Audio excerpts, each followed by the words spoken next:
Bernadette, and today it's not so much of a tip as an idea. Often your renovation can look really, really polished, and I guess that's what we aim for, really polished and finished.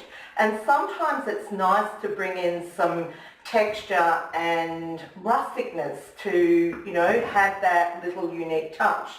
And so we had 4 renovators doing this project, and one of them was one of our Wonder Women, Sheree Lamb, and this was her idea. So she picked up this old fence post out in a paddock out in Griffith and brought it back down, cut it to size, and installed it instead of the mantelpiece that this originally had, which was jarrah and quite ugly.